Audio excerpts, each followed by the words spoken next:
Hi friends, நான் உங்க Rajasekar from PR works and docs. இது நம்ம யூடியூப் சேனல். சப்ஸ்கிரைப் பண்ணாதவங்க பண்ணிக்கோங்க. அப்பதான் நம்ம சேனல்ல போடக்கூடிய எல்லா வீடியோஸ் நோட்டிஃபிகேஷனும் ஃப்ரெஷ்ஷா உங்களுக்கு உடனே வரும். நீங்க பார்த்துக்கலாம். அதே மாதிரி இப்பதான் நம்ம சேனலுக்கு ஃபர்ஸ்ட் டைம் வந்து நீங்க பார்த்துட்டு இருக்கீங்க அப்படின்னா, கண்டிப்பா நீங்களும் சப்ஸ்கிரைப் பண்ணிடுங்க. உங்க ஃப்ரெண்ட்ஸுக்கு ஷேர் பண்ணுங்க. இந்த வீடியோல இருக்கக்கூடிய கதையை எண்ட் வரைக்கும் கேட்டுட்டு அப்படியே ஒரு லைக் குடுத்துருங்க. ஓகேவா? ஸோ இந்த வீடியோல கேட்கக்கூடியது வந்து ஒரு சரித்திர கதை. தீபம் நா. பார்த்தசாரதி அவர்கள் எழுதிய "மனம் தான் காரணம்" அப்படிங்கிற ஒரு சிறுகதை. பிசிராந்தையார் தெரியும் இல்லையா? நமக்கு கேள்விப்பட்டிருக்கோம். கோப்பெருஞ்சோழனோட வந்து பார்க்காமயே நட்பு கொண்டவர். அவரை சார்ந்த அல்லது அவர் சம்பந்தப்பட்ட ஒரு கதை "மனம் தான் காரணம்" அப்படிங்கிற ஒரு சிறுகதை. எழுதியவர் நா. பார்த்தசாரதி அவர்கள். சரித்திர கதை. கதைக்குள்ள போகலாம். நா. பார்த்தசாரதி அவர்கள் எழுதிய நூல்கள் எல்லாமே நாட்டுடைமை, அதாவது நேஷனலைஸ்ட் ஆக்கப்பட்டிருக்கு. அதுல இந்த கதையும் ஒண்ணு. ஆகவே இது வந்து பொது காப்புரிமைக்கு கீழே வருகிறது. கதை வாசிப்பது உங்க ராஜசேகர்.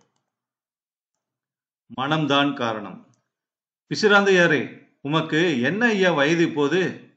ஏன், எவ்வளவு இருக்கலாம் என்று நீங்கள் தான் ஒரு மதிப்பு போட்டு சொல்லுங்களேன் பார்ப்போம். தம்மிடம் கேள்வி கேட்ட புலவர்களை பார்த்து எதிர்கேள்வி கேட்டார் பிசிராந்தையார். உம்மை பார்த்தால் 30 அல்லது 35 வயதுக்கு மேல் மதிக்க முடியாது. நிஜம்தானா? சந்தேகம் என்ன? அதற்கு மேல் மதிப்பதற்கு உம்முடைய தோற்றம் இடம் கொடுக்காது. என் உண்மை வயதுக்கும் நீங்கள் கூறுவதற்கும் நிறைய வித்தியாசம் இருக்கும் போலிருக்கிறதே என்றார் பிசிராந்தையார். அப்படியானால் உம்முடைய உண்மை வயதுதான் என்ன? சொல்லுமே. சொல்லட்டுமா? நான் சொன்னால் நீங்கள் நம்ப மாட்டீர்களே. பொய் சொல்கிறேன் என்பீர்கள். பரவாயில்லை, சொல்லுங்கள். இப்போது எனக்கு 68வது வயது நடக்கின்றது. என்ன, 68? நாங்கள் ஆச்சரியப்பட வேண்டும் என்பதற்காக வேண்டுமென்றே பொய் சொல்கிறீரா? நான் நிஜத்தைத்தான் சொல்கின்றேன். உங்களால் நம்ப முடியவில்லை என்றால் அதற்காக நான் என்ன செய்ய முடியும்? எப்படி எப்படி ஐயா நம்ப முடியும்? தலை சிறிது கூட நரைக்கவில்லை. தோளிலும் தசையிலும் கொஞ்சம் கூட சுருக்கம் விளக்கானோம். 25 வயது வாலிபன் மாதிரி குடுகுடு என்று நடக்கிறீர். கண்கள் தாமரை இதழ்களைப் போல மலர்ச்சியும் ஒளியும் குன்றாமல் இருக்கின்றன.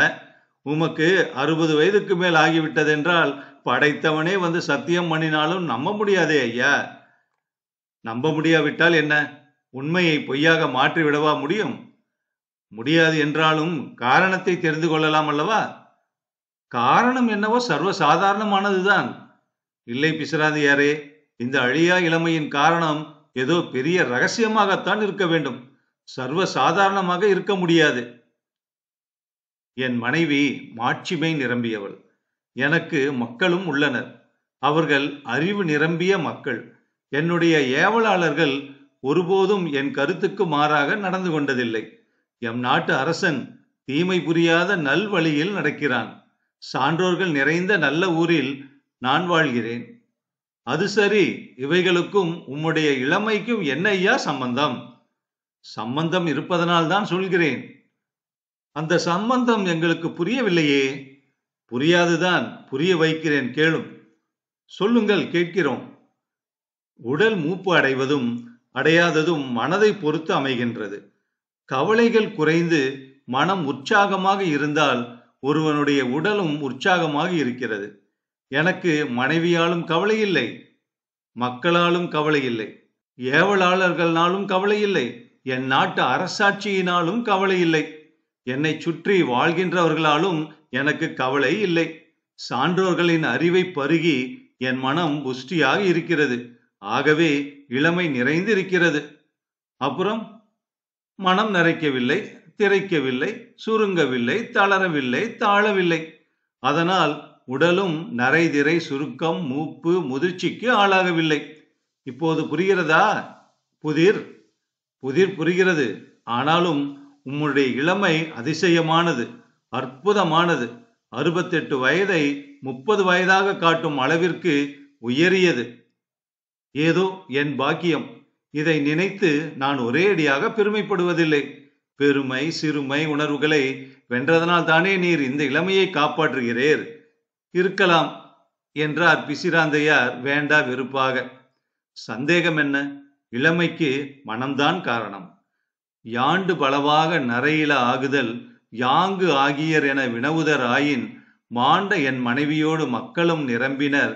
யான் கண்டனையர் என் இளையரும் வேந்தனும் அல்லவை செய்யான் காக்கும் அதன்தலை ஆன்றவிந்தடங்கிய கொள்கைச் சான்றோர் பலர்யான் வாழும் ஊரே.